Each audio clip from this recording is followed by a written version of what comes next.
अरे रोहतानी बालाटी में रंग पानी घोर के मन करे फेंकी पिचुकारी अपन तोड़ के चल गइल माल काल होलिये में छोड़ के। अरे चल गइल माल काल होलिये में छोड़ के।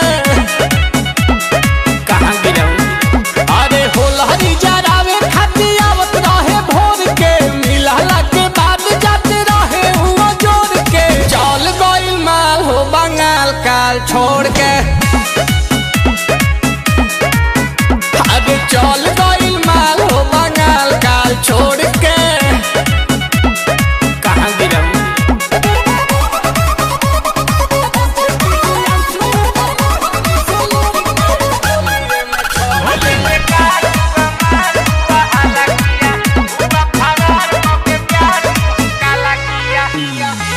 ओढ़नी में बांध के ले आवत रहे पुआ खाके हमर दिल बड़ा देते रहे दुआ।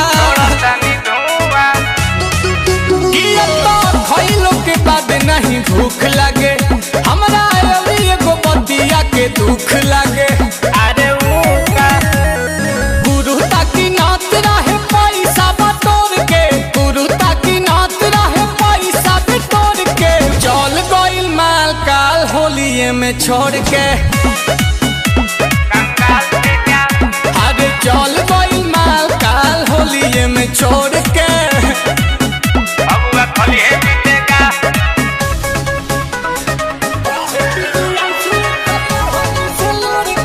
होलिये में छोड़ के।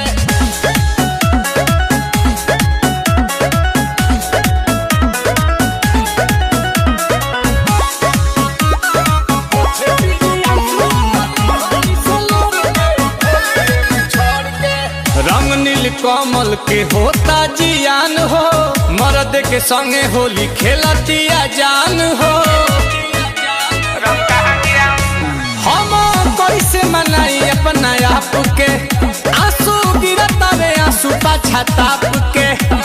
इलाज कराओ पोछे पीरी आंसू कर ओढ़नी से लोर के पोछे पीरी आंसू कर ओढ़नी से लोर के चल गइल माल काल फगुए में छोड़ के।